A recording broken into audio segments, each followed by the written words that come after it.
3절, 그리고 같은 신약성경 고린도후서 9장 5절에서 7절 같이 공독하도록 하겠습니다. 먼저 마태복음 23장 23절 같이 찾으셔서 한 목소리를 읽겠습니다. 23장 23절 읽겠습니다. 화 있을진저 예식하는 서기관들과 바리새인들이여, 너희가 박하와 회양과 근처의 11조를 드리되 율법에 더 중한 바 의와 인과 신은 버렸도다. 그러나 이것도 행하고 저것도 버리지 말아야 할지니라. 아멘. 고린도후서 9장 5절에서 7절 말씀 같이 한 목소리로 우리가 공독하겠습니다. 고린도후서 9장 5절에서 7절 같이 공독합니다.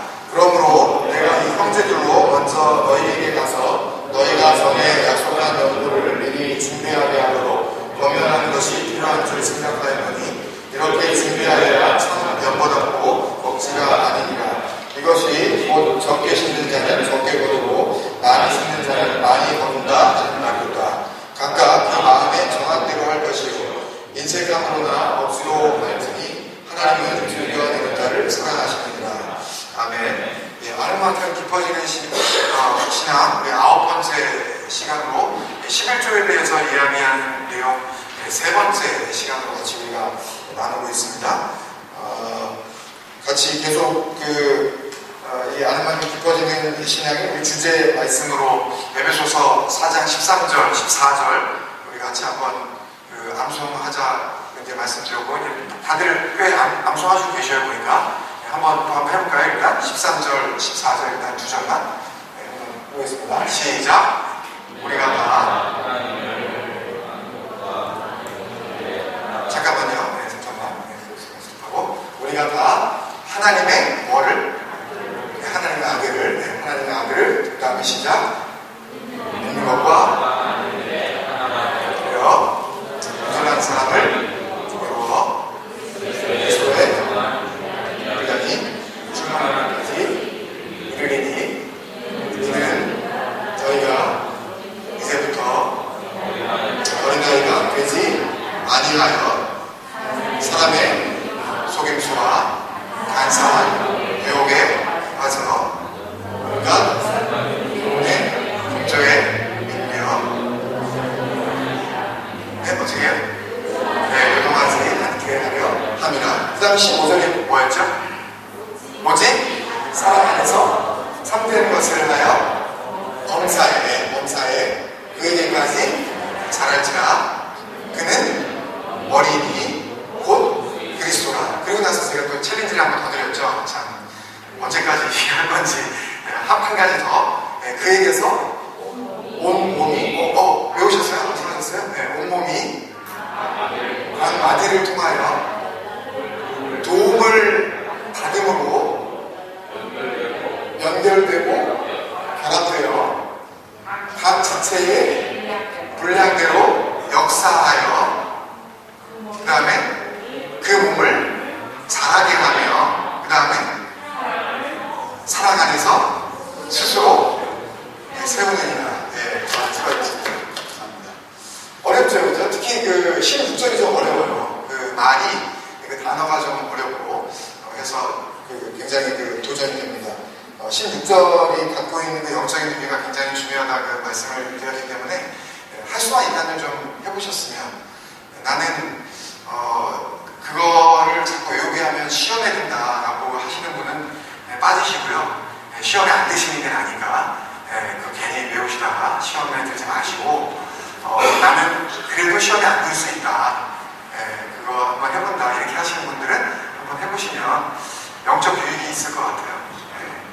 그 16절을 이제 설명을 하면서 이 13절, 14절, 15절, 이 16절 굉장히 중요한데, 특히 16절에서 굉장히 중요한 부분이 단 마디를 통하여 라는 그 부분, 굉장히 중요한 부분이다라고 말씀을 드렸는데 기억하시나요? 제가 지난주에 말씀드린 세 가지로 간단하게 이렇게 정리해서 말씀을 드렸는데 하페스라는 단어에 대한 이게 세 가지 접촉이다 라고 이렇게 말씀드렸는데요. 하나는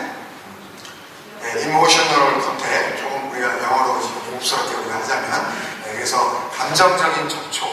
그 다음에 또 하나는 physically contact. 우리가 신체적으로 무슨 뭐 스킨십 하자는 이야기가 아니라 뭐 이렇게 로마서나 이런 데 보면 뭐 수업 끝내라고요. 시작하려고 바로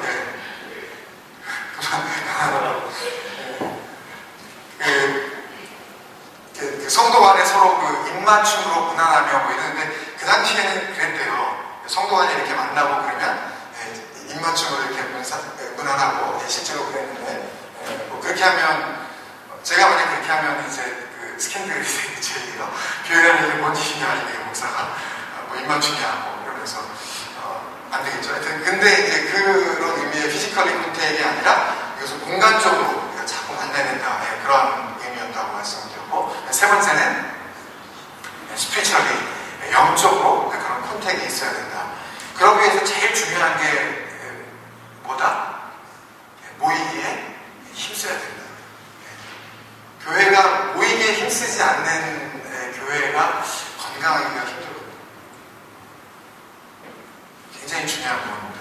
그래서 그 강마디를 통하여라는 게 이게 도대체 무슨 뜻일까? 이 마디가 뭘까라는 그런 의문이 있는데 그것이 우리가 서로 이렇게 만나야 하는데 감정적으로 서로가 이렇게 교통을 해야 되고 즐거워하면 같이 즐거워하고 슬퍼하면 같이 슬퍼할 줄 알고 그 사람이 즐거워하면 내가 배가 아프고 그 사람이 슬퍼하면 샘통이다 그러고 이렇게 되는 만약에 그 공동체가 돼버리고 있든지 아니면 한쪽 구석이라도 그런 것들이 나타나고 있다면 교회가 공동체로 살아가 되지 않는 거죠. 굉장히 그 중요한 겁니다. 그래서 감정적으로 그 접촉이 하나가 되어져야 되고 또 공간적으로 자주 만나야 되고 그 다음에 영적으로 이게 하나가 되어야 합니다. 그러지 않고서는 세워질 수가 없어요. 자라날 수가 없습니다. 교회가 자라나고 있지 못한 이유는 그런 거예요. 그 마디의 이 연결성이 릴레이션십이 깨져 있든지 아니면 잘못된 연결 그리고 뭔가 이 세 가지 컨택 중에서 뭔가 건강하게 컨택이 이루어지지 않고 있을 때 공동체도 자라나지 못하지만 그런 그 이 하패스가 없는 한쪽에 있는 그런 사람들은 자라날 수가 없어요. 그러니까 자라나지 못하고 있는 사람들을 우리가 바라보면 그 사람들이 가지고 있는 감정적으로 서로 연결이 안 돼 있다든지 서로가 이렇게 마음을 나누거나 그리고 또 공간적으로 잘 교제가 없다든지 또 영적으로 이런 나눔이 없다든지 이런 분들이 성장이 이루어지지 않는다는 이야기입니다. 굉장히 중요한 부분이에요. 지난주에 우리가 이제 11조 두 번째 시간을 하면서 특히 이제 구약에 나와 있는 이 11조에 대한 이야기를 했는데 구약 성경에는 11조에 대한 세 가지 개념이 있다고 말씀드렸어요. 기억나시나요? 한 가지는 기업에 해당 용이었고 기업 해당용 11조 그 다음에 두 번째는 절기충당용이 있었고 그 다음에 세 번째는 빈자지원용 이 세 가지 이름만 알고 있으셔도요 신학생 수준입니다. 이거 정말로 잘 몰라요 이거요. 11조가 어떤 종류가 있는지도 잘 모른다고 그래요. 그리고 이제 시간이 지나시다 보면 이거 잊혀지게 돼 있어요. 그래서 다시 한번 우리가 잘 리뷰를 하셔서 기억해 보실 필요가 있습니다. 그래서 그 11조에 대한 견해를 누군가가 이야기할 수 있거든요. 그랬을 때 분명한 성경적인 그런 근거를 내가 가지고 있어야 된다. 그래서 거기에 대해서도 학자들의 견해가 다 다르다 그랬죠. 11조는 한 가지다. 11조는 두 가지다. 11조는 세 가지다. 11조는 한 가지다. 그럴 때 10%만, 소득의 10%만 내면 되는 거였고, 두 가지다 그럴 때에는 20%를 내야 되는 거였고, 세 가지다 그럴 때는 23.33%를 매년 자기 소득에서 그렇게 구분을 해서 따로 드려야 된다라는 그런 이제 개념으로 우리가 이해를 할 수 있었습니다. 지난주에 이제 그런 내용까지 우리가 살펴봤고요. 오늘은 이제 구약 성경을 지나서 신약 성경에서 어떤 그 내용으로 우리에게 11조에 대한 말씀들을 주고 있는지 그 내용을 같이 한번 알아보도록 하겠습니다. 오늘 그 신약 성경에 나타나는 그 11조에 대한 그 내용들을 살펴볼 때 신약 성경에 11조라는 단어 자체가 딱 4번 기록이 되어 있거든요. 구약 성경에는 뭐 어디 숨어 있는지 모르지만 대략 24번 이렇게 기록되어 있습니다. 근데 신약성경에 딱 4번인데 그것도 중복되는 것 2번을 하나로 치면 결국은 3번밖에 기록되지 않은 굉장히 희귀한 그런 단어입니다. 첫 번째는 우리 본문으로 읽은 마태복음 23장 23절 말씀인데요.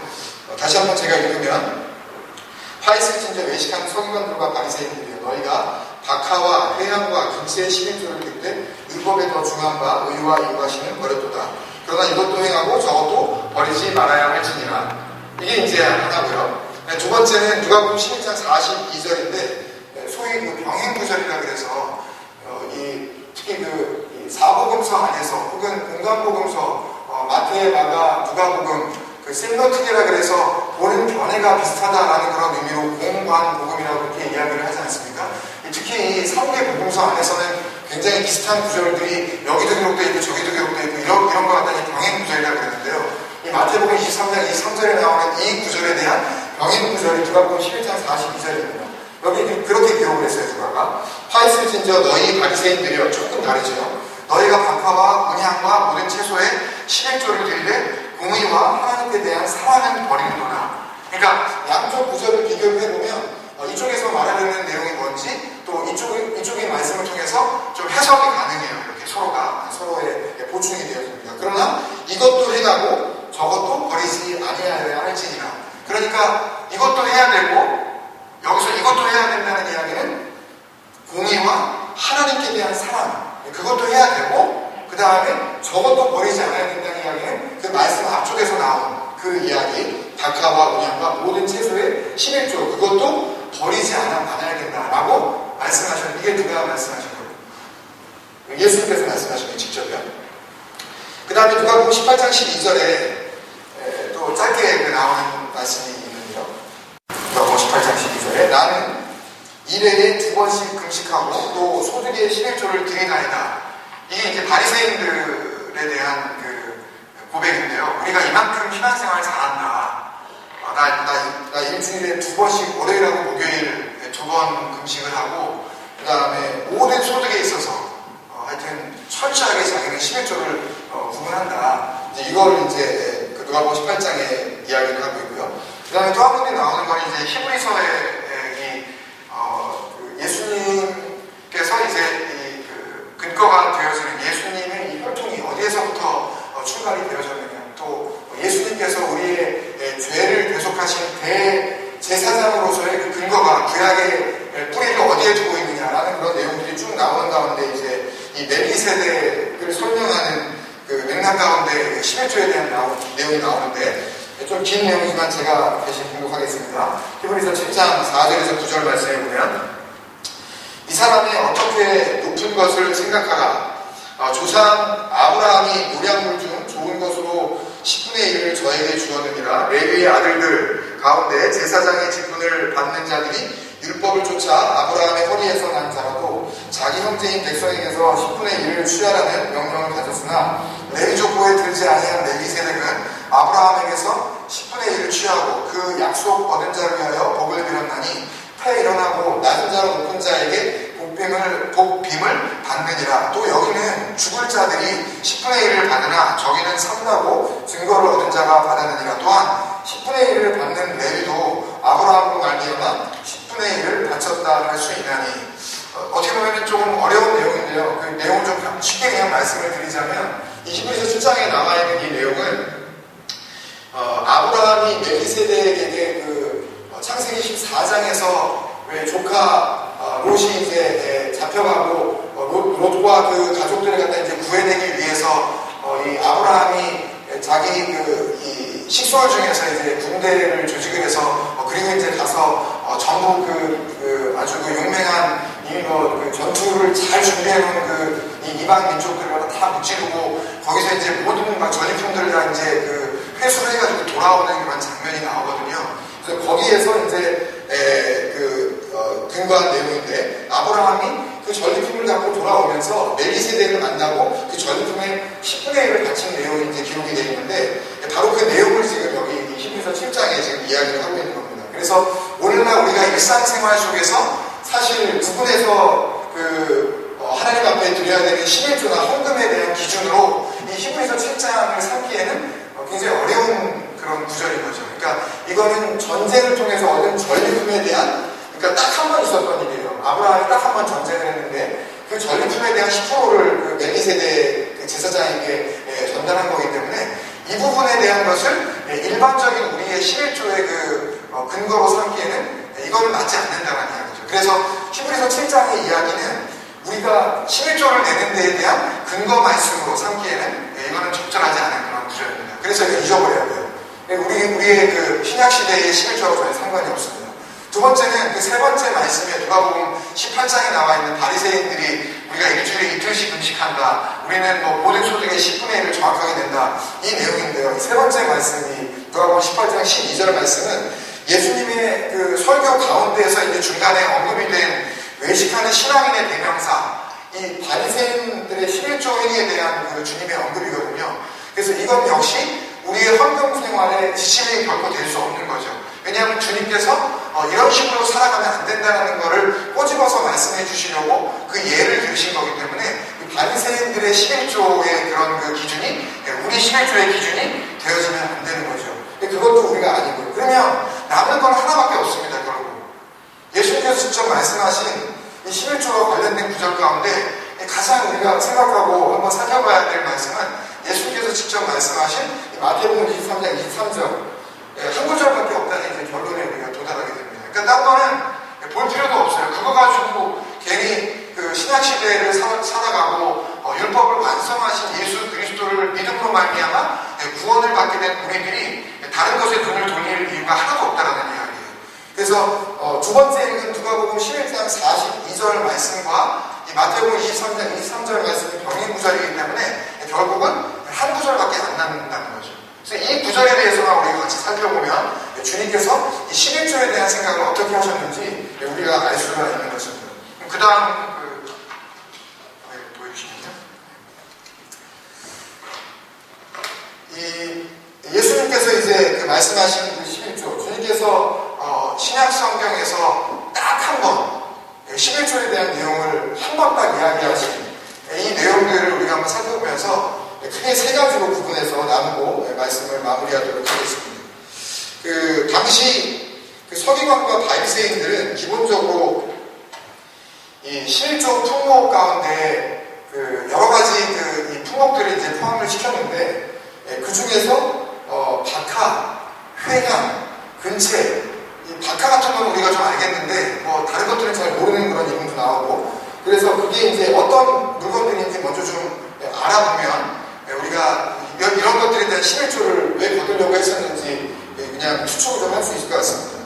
첫 번째 박하는 뭐 민트 뭐 잘 아는 민트입니다. 그냥 이렇게 그 월남쌈 해 드실 때 또는 뭐 월남국수 드실 때 거기 나오는 그 뭐죠 그 숙주인가 하여튼 그거하고 이렇게 박하 그 민트도 이렇게 그 뿔뿔이 이거 나오는 거 그 민트예요. 그냥 그 얘기 지금 이거를 하는 겁니다. 그 다음에 두 번째 회향은 영어로 디디라고 했는데 저도 뭐 디디 뭔지 정확히는 모르는데 그 성경 단어 사전을 찾아보니까 이것이 미나리과래요. 그래서 그 영어 이름에 대한 이 일이 한국말로 번역을 했는데 그 이름이 뭐냐면 나도 고수예요. 나도 고수. 뭐 이런 말 있잖아요. 뭐 나도 밤나무 뭐 이런 그런 거 있잖아요. 왜요? 밤나무 중에서 너도 밤나무 나도 밤나무 있잖아. 너도 밤나무 뭐 이런 것처럼 나도 고수. 이 한국 이름이 그렇대요. 뭐 저도 잘 몰랐지만 이제 그래서 고수하고 굉장히 코리안다 고수라는 겁니까? 원래 이거 다 나오네. 갑자기 월남쌈에 가고 싶으면서 고수 안 드시는 분들은 좀 그렇지만 하여튼 나도 고수. 그래서 약간 좀 향기가 독특하고 굉장히 강한 그 향을 내는 그런 이 풀이었었던 거죠. 그다음에 근처의 영어로 이제 그 come on이라고 그러는데요. C-U-M-M-I-N 혹은 뭐 C-U-M-I-N 이렇게 부르는데 허브의 일종인데 굉장히 강한 그러니까 음식을 이렇게 만들 때에 이걸 조금만 넣어도 그 향이 이제 굉장히 강하게 이제 퍼지는 그런 허브였다고 합니다. 근데 원래 그 모세의 율법에 보면 이 땅에서 나는 채소, 소위 그 이 토지 소산들 이 땅에서 이제 그 재배하는 식물들에 대한 11조를 어떻게 내야 되는지 신명기 24장 23절에 그 나오는데요. 신명기 24장 23절에 거기에 나오는 그 이 땅의 수산에서 11조를 내야 될 그 항목은 세 가지인데 곡식, 온갖 그 이 뭐 보리라든지 뭐 또는 뭐 쌀이 있었는지 모르지만 그런 어떤 종류들, 그런 밀들 이런 것들, 곡식, 그 다음에 포도주, 기름 이 세 가지밖에 11조를 안 받았습니다. 그러니까 땅에서 나는 것 중에서는 이런 그 알곡들, 그 다음에 포도주, 그 다음에 기름 이 부분에 대해서만 11조를 얘기하고 있고, 나중에 이제 예수님 당시의 고대 문헌에 의하면 서기관들이 이 토지 소산의 그 11조 품목을 확대 적용해 나가면서 지금 이야기하고 있는 이 박하를 빼고 이 회향, 나도고수라고 하는 이 회향, 그 다음에 이 근체라고 하는 아주 그 강한 향이 나는 이 허브, 이 두 가지는 11조를 내야 된다는 그런 기록이 문헌에 기록되어 있는데 박하는 안 들어가 있어요. 박하까지 11조를 내는 거는 이제, 그러니까 이제 예를 들어서 한번 생각해 보십시오. 그 집에 민트를 키우시는 집이 있는지 모르겠는데 이 민트를 키워서 10분의 1을 계산을 해야 되는 거예요. 정확하게. 그거 계산 정확하게 안 하면은 그게 이렇게 문제 삼는 거예요. 누가? 성경을 기록하는 서기관들이. 너 천국 못 간다, 너 이파리가 내 집안에 보니까는 뭐 이파리 다 고수 이파리 세보니까는 뭐 예를 들어서 뭐 3,520 넘겠는데 그 중에서 뭐 352개를 냈어야 되는데 너 뭐 340개밖에 안 되는데 이런 식으로 따져드는 그런 지금 상황인 거예요. 제대로 안 했다 이런 것들이요.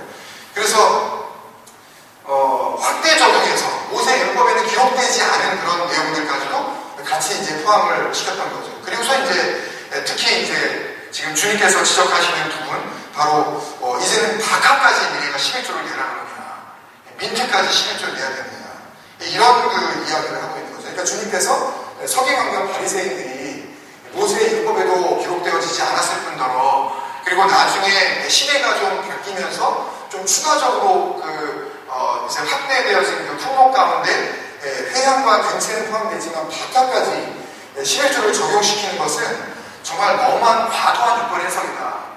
11조에 대한 지나친 요구다. 지금 이 이야기를 하시는 거죠.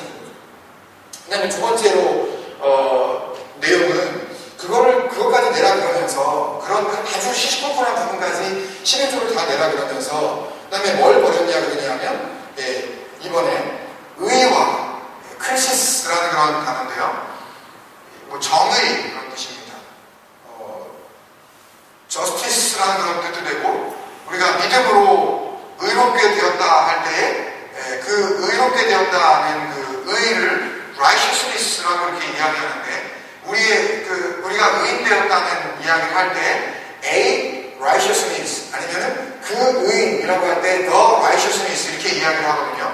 그러니까 그 의로움을 이야기하는 겁니다. 그러니까 정말 중요한 그 하나님의 공의, 하나님의 정의, 그 다음에 믿음으로 의롭게 되어진 그 의로운 그 상태, 이거 지금 버린 거고, 두 번째 엘레오스라고 하는 이 단어는 공동번역 성경에 보면 이거를 자비라고 번역을 했어요. mercy라고 번역을 했는데 또 다른 말로 하면 우리가 잘 아는 compassion입니다. 불쌍히 여기는 거예요. 그러니까 사람들을 보면서 그런 그 측은히 여기고 또 그 구제하려는 마음이 생기고 또 도와주고 싶은 그런 그 마음, 그런 마음을 의미하는 것입니다.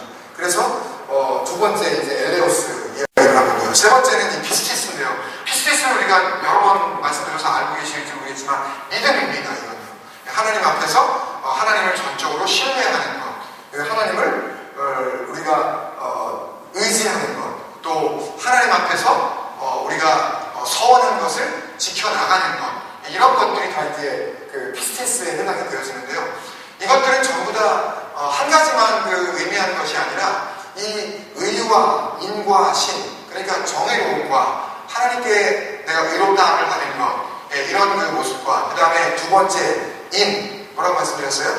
자비로움, 그 넘치는 사랑, 이 부분도 사람에게 대한 것뿐만 아니라 하나님에게 대한 것까지도 이제 포함되어지는 것이고, 그 다음에 역시 믿음도 하나님에 대한 믿음도 당연히 포함되어 있지만 사람에 대한 믿음도 포함되어 있는 것입니다. 그래서 이것을 다시 한번 쉽게 정리를 하면 의와 인과 신을 버렸다는 이야기는 뭐냐면 너희가 하나님에게 향한 너희의 의로움, 진정한 의로움, 그리고 사람에게 향하여서 너희의 공의로움, 그러니까 속이지 않는다는 거죠. 사람을 이중적인 삶을 살지 않는다는 이야기입니다. 여기서는 이런 모습 보였는데 저기 가서는 저런 모습 보이고 하는 그런 위선적인 삶을 살아가지 않는 것을 얘기합니다. 그 다음에 이 자비는, 이 사랑은 사람을 향한 사랑이기도 하지만 누구에게 대한 또 사랑? 하나님에게 대한 사랑을 이야기하는 거고요. 세 번째 이 신, 믿음은 하나님을 향한 변치 않는 믿음이기도 하지만 역시 공동체 안에서 함께 하나님의 몸된 교회를 섬겨 공동체를 섬겨나가는 지체간에 서로가 섬기고 그렇게 살아가는 바로 그 사람과 사람 사이의 이 믿음, 이거를 다 포함하는 겁니다. 근데 이거를 버렸다는 거죠. 이 버렸다는 단어, 이 아피아이미라는 이 단어는요, 배설물을 여겼다는 뜻입니다. 이거를 아예 관심도 없었다는 이야기예요. 단순히 소홀히 여기는 정도가 아니라는, 그거는 거듭떠오지 않는 거예요. 하나님 앞에서 내가 믿음으로 어렵다함을 받는 거, 이거 신경 쓰는 거, 이것보다 시콜콜하게 10분의 1 정확히 된 거야? 맞죠? 이거 따지기가 바빴고, 그 다음에 하나님 앞에서 내가 정말 하나님을 사랑하는지, 아니면 내가 정말 이웃을 내 몸과 같이 사랑하는지, 이거 따지기 이전에 그거 심지어 된 거야? 제대로 된 거야? 헌금 제대로 한 거야? 이거 따진다는 얘기죠. 그 다음에 세 번째, 하나님을 향한 믿음, 사람과 사람 사이의 믿음, 이것을 먼저 챙기기 전에 돈 내놓으라는 얘기부터 먼저 하는 거예요. 그거를 그렇게 정말 그 헌신창처럼 버렸다, 상관하지 않았다, 한쪽으로 이렇게 치워놨다, 밀어버렸다, 이런 그런 의미가 있는데요. 앞에 아이미라는 단어가요. 그래서 그만큼 여기에 대해서 가치롭게 여기지 못하는 거죠. 주님께서 이제 그것을 이야기하는 겁니다. 그래서 세 번째, 그러나 이것도 행하고 저것도 버리지 말아야 할지니라. 그러니까 결론은 이겁니다. 주님께서 말씀하신 11조에 대한 내용을 우리가 정리를 해보자면, 예수님께서는 11조의 이 규례와 관련해서 서기관과 바리새인들에게 양자택일, 그러니까 영어로 하면 이거를 either or theory라고 하는데요. either 아니면 either or, 그러니까 둘 중에 한 가지를 택해야 하는 양자택일의 이론이 아니라 이것은 둘 다 양자 필요, both and theory라고 이렇게 신학적으로 이야기하는데요. 뭐 알아두시면 나중에 써먹으실 수가 있어서 뭐 좋으실 겁니다. 이런 내용입니다. 그래서 이거는 주님께서 지금 11조에 대한 양자 필요 논리를 청명해 주신 거예요. 11조라는 것은 단순히 10분의 1을 떼어내는 작업이 아니다. 이것은 먼저 생각할 것은 지금 다카오 회양 근처에 이런 걸 내라 그러면서 의와 인과 신을 버려보다 그 앞에 뭐라고 그러셨어요? 그 앞에? 네? 그 앞에 뭐라고 그러셨어요? 율법에 더 중요한 것, 더 중요한 게 있다는 얘기죠. 뭐가 뭐보다도 중요하다는 얘기예요. 11조를 떼느냐 안 떼느냐. 근데 이 이야기들을 왜 이렇게 설교를 잘 못하냐면요, 이걸 얘기하면 어떤 현상이 벌어질까요? 극단적으로 안 해도 되네. 뭐 그거를 제가 그러시면 안 됩니다 라든지 그러면 우리 교회 큰일 나는데요. 뭐 이런 얘기를 이런 식으로 얘기하나 저런 식으로 얘기하나 이런 얘기를 드리려는 거 아니에요. 그런 것이 아니고 주님께서 말씀하시는 것에 대해서 우리가 바로 알자, 이 말씀을 드리는, 이것을 통해서 만약에 나는 난 이렇게 받아들이자 라고 한다면 할 수가 없어요. 본인이 받으신 그런 깨달음이고 본인이 생각하는 그런 은혜이기 때문에. 그렇지만 주님께서는 분명히 양자택일을 의미하시는 것이 아니라 양자 필요의 논리를 분명히 이야기하셨다는 것, 이것을 꼭 기억을 해주셔야 돼요. 왜냐하면 잘못된 논리를 가지고 신앙생활을 하시면 또 잘못된 그런 신앙의 계속 그런 길을 가실 수 있기 때문에. 그래서 주님께서는 경중을 굳이 나누자면 뭐가 더 중요하다? 율법에 더 중요한 바? 의와 인과 신. 뭘 더 소중히 여겨야 하느냐? 우리의 신념, 우리의 마음, 영적인 상태, 이게 더 중요하다. 돈을 내느냐 안 내느냐 이게 중요한 게 아니라, 그러니까 이게 먼저 갖추어지지 않은 상태에서 11조가 무슨 의미가 있느냐, 주님께서 지금 이야기를 하는 거죠. 더 소중한 게 있다가 너희들에게 내가 기대하는 건 그거다 라고 지금 청명을 하시는 겁니다. 다시 한번 정리해서 말씀드리면, 의와 인과 신, 그 공의와 사랑과 그 믿음의 그 정신을 가지고 박하와 회향과 근체의 11조를 드려야 한다는 겁니다. 아주 작은 것일지라도 주님 앞에 감사함으로 이 모든 것이 주님께서 나에게 주신 것임을 그 모습, 그런 그 드리는 모습으로 우리가 주님 앞에서 그것을 보여드려야 한다는 거죠. 그래서 이 세 가지 상황에 응할 때 오늘날의 11조 시행과 관련해서 마태복음 23장 23절이 우리에게 주는 영적인 의미가 굉장히 중요하다 하겠습니다. 그래서 비록 예수님께서 그 11조에 대한 내용을 언급하신 적이 딱 한 번밖에 없고, 또 이거 안 하면 니네 큰일 난다 라고 그런 식으로 얘기하시지도 않았고, 또 강제적으로 막 이거에 대해서 막 명령을 하신 거는 아님에도 불구하고 이 말씀을 통해서 하나님을 사랑하고, 그죠? 의와 인과 신, 이 말씀을 하신 것을 우리가 생각할 때 하나님을 사랑하고 이웃을 사랑하는 자들이 행해야 할 11조의 유효성을 뒷받침해 주는 그런 말씀이죠. 11조의 유효성을 의와 인과 신의 정신으로 감당해야 한다는 것을 알려주시는 것입니다. 이런 의미에서 주님께서 말씀하신 이 구절을 신약 성경에서 이 은혜의 시대를 살아가고 있는 하나님의 백성들에게 11조 시행을 긍정적으로 가르치신 그런 분명하고도 유일한 구절로 채택할 수가 있겠다라는 그런 생각으로 우리가 결론을 보게 되었습니다. 오늘 말씀을 마치면서 한 가지 좀 나누고 싶은 것은, 이렇게 말씀을 알아가고 또 말씀 속에서 우리에게 주시는 그 하나님의 그 인도하심에 대해서 우리가 알게 되어지고 또 이렇게 눈을 뜨고 하는 그런 과정 속에서 우리의 목표가 한 가지가 있는 거예요. 그죠? 온 교회가 여기에 유니티를 이루는 것, 유나이티드 되는 것. 그래서 지금 이 과정은 우리가 유나이팅 되고 있는 과정이라고 그렇게 생각을 할 수가 있을 것 같아요. 근데 반드시 이 교회가, 공동체가 하나가 되어지기 위해서는 모두가 다, 영어 성경에 보면 에베소서 이 4장 13절 말씀을 시작하면서 until we all 이렇게 시작을 하거든요. 그 뒤에는 어려워가지고 제가 다 기억을 못하고 이제 거기까지만 제가 기억을 하는데, 근데 정말 중요한 것은 어디까지 이 일을 감당해야 되냐 하면, 공동체 안에 있는 모든 지체들이 그렇게 될 때까지. 그 뒤에 나오는 내용들이 뭐예요? 하나님의 아들을 아는 것과 믿는 일에 하나가 될 때까지, 또 온전한 사람을 이룰 때까지, 또 그리스도의 장성한 분량이 충만한 때까지, 그렇게 이르는데 그때까지 뭘 하는 거예요? 그 윗절에 나와 있는 11절과 12절에 무슨 내용이 나오죠? 우리 그 재직 훈련할 때, 그 사주할 때 그 말씀 한번 잠깐 나눴었는데 11절, 12절에 뭐가 나오죠? 잘 아시는 텐데.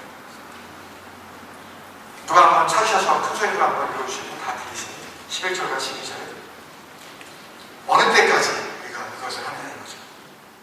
뭘 하느냐 이거죠. 어느 때까지. 11절과 12절이 그거에 대한 성경의 답입니다. 11절, 12절. 에베소서 4장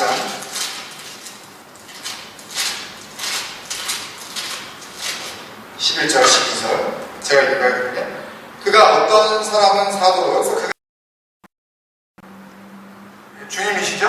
네, 그가 어떤 사람은 사도로, 어떤 사람은 선지자,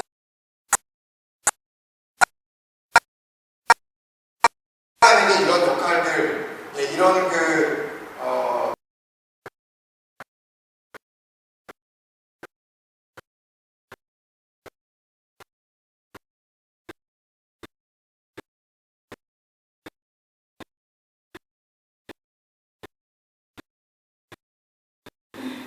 우리가 다 공동체에서 단 한 명도 빠지지 말고, 우리가 이게 목표예요. 교회에 한 사람도 빠짐이 없이 우리가 다 하나님의 아들을 믿는 것과 아는 일에 하나가 되고,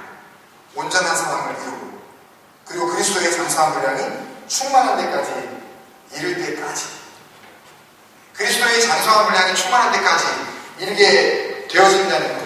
그래서 우리가 하나님 앞에서 참으로 어린아이의 신앙이 아니라 완전히 성숙한 아비의 신앙으로 자라날 때까지, 그때까지 계속해서 우리가 뭘 해야 된다?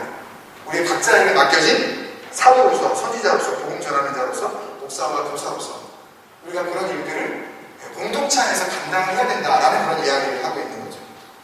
그런데 중요한 것은 자라나야 하잖아요. 그죠? 자라나야 하는데 어떻게 자라나야 하냐는 거죠. 그 말씀 한 가지만 더 살펴보고 다 아시는 내용이지만 오늘 말씀을 정리하도록 하겠습니다. 오늘 새벽 기도회 때도 한번 나눴던 말씀인데요. 베드로전서 2장 1절과 2절의 말씀입니다. 어떻게 자라나느냐. 제가 대신 공독해드립니다.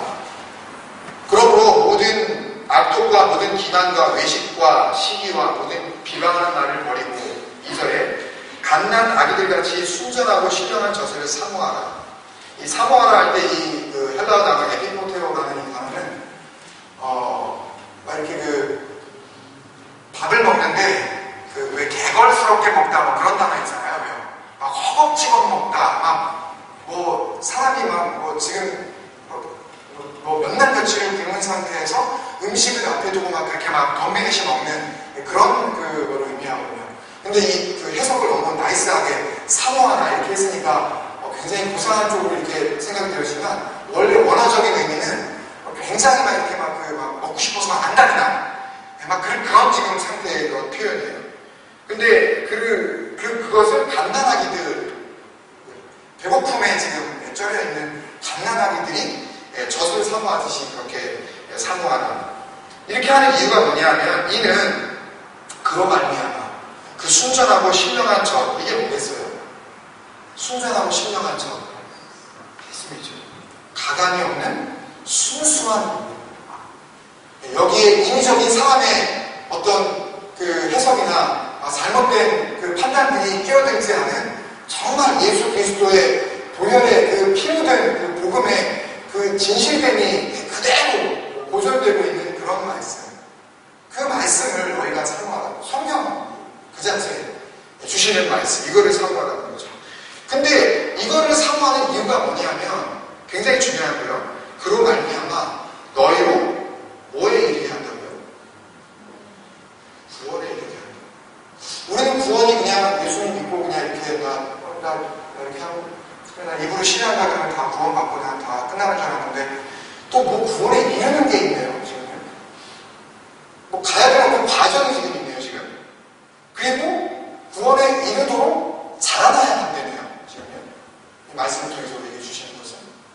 그러니까 결국은 자라나지 못하면 이르지 못하는 것이고, 이르지 못한다는 이야기는 구원에 이르지 못한다는 것이기 때문에 자라나지 않는다, 성장하지 않는다는 문제는 단지 좀 영적으로 좀 미숙해 라는 그 정도의 문제가 아니라 이것은 구원의 마지막 도착점에 도달할 수 없는 문제가 생길 정도로 심각한 문제예요.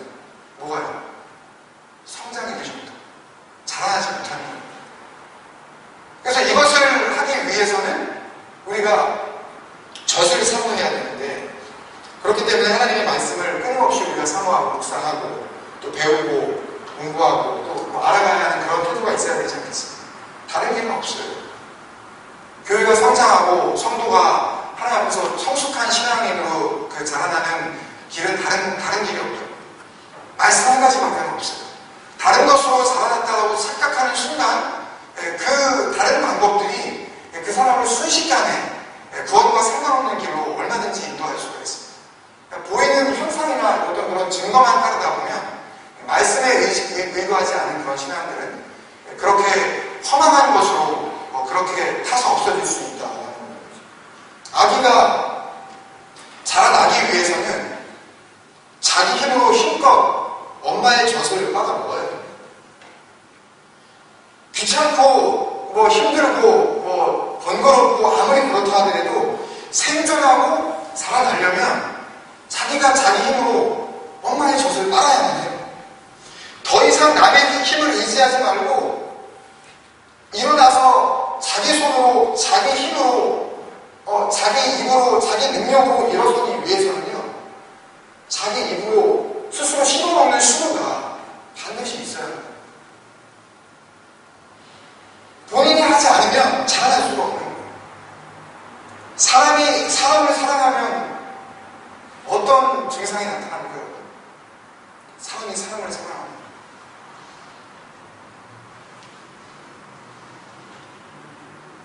하도 오래되셔가지고 다 아시겠지만 말씀하시고 싶지 않으시니까 계신가 봅니다. 보고 싶어지죠. 사랑하는데 보고 싶지 않다. 이게 사랑일까요? 할 수만 있다면 그 사람과 하루 종일이라도 있고 싶어져요. 그렇죠, 주사님?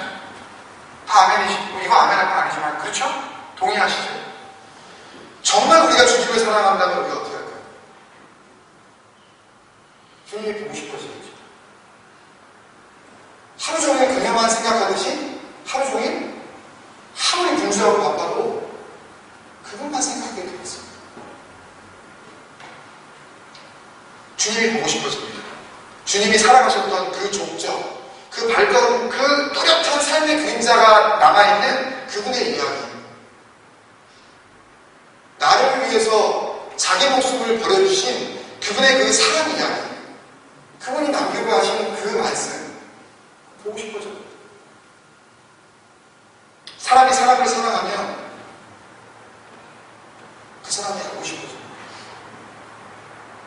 동네에서 지나가는 어떤 처녀가 이쁘면 첫 번째 알고 싶은 것은 그 처녀가 나하고 지금 나이가 맞는지 나이가 알고 싶어요. 이름이 알고 싶어요. 뭘 좋아하는지, 뭘 싫어하는지, 아주 작은 것 하나라도 그 사람에 대한 것이라면 놓치고 싶지 않은 그 마음이 그 사람을 사랑하는 사람의 마음이에요. 우리가 정말 주님을 사랑한다면 주님을 알고 싶어 할 수밖에 없어요. 반대로 별로 알고 싶지 않다면 별로 사랑하고 있지 않아요. 별로 보고 싶지 않다면 주님에 대한 사랑은 고사하고 관심도 없고 일주일 내내 한 번도 그분이 기록하고 남기신 그 말씀을 보려는 마음조차 만약에 생기지 않는다면 내가 주님을 향한 나의 사랑은 굉장히 큰 문제가 있는 거예요. 아주 심각한 병에 걸린 거예요. 그래서 우리가 정한 언제 끝날지 모르지만 이 아는 만큼 깊어지는 신앙을 통해서 우리가 나누고 싶은 것은 단순히 뭘 좀 더 알자. 11조가 뭔지, 이제 내가 알았네. 누가 이제 11조에 대해서 한번 해보기만 해봐라. 아주 내가 그냥. 이런 지식적인 어떤 그것을 우리가 알고, 그것을 아이템 하나 더 얻었다는 것처럼, 득템? 이러면서 이런 그 의미로 지금 이것을 알아가자는 이 의미가 결코 아닙니다.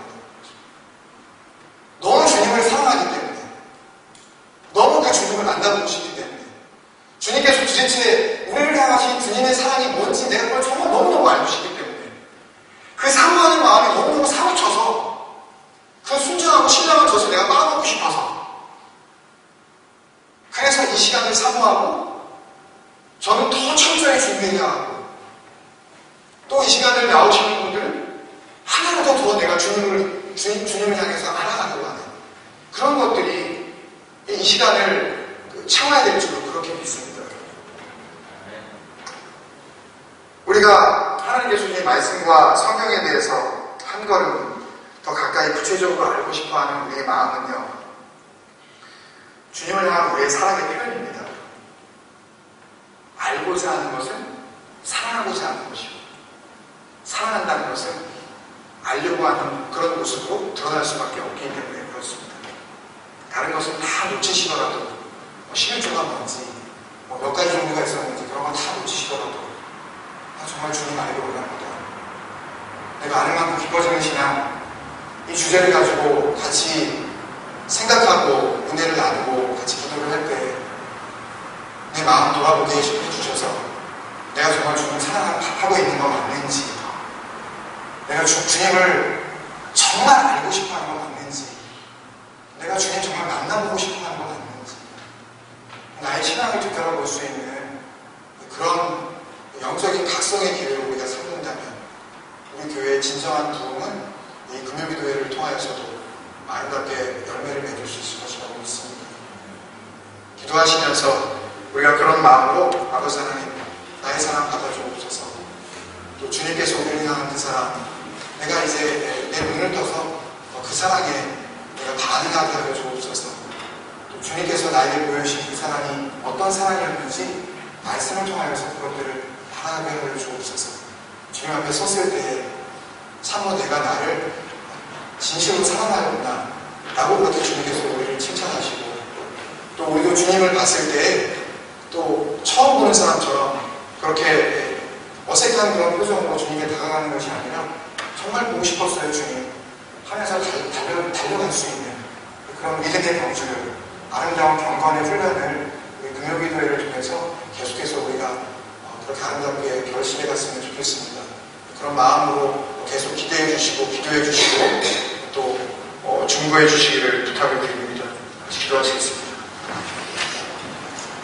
살아계신 아버지 하나님 감사합니다.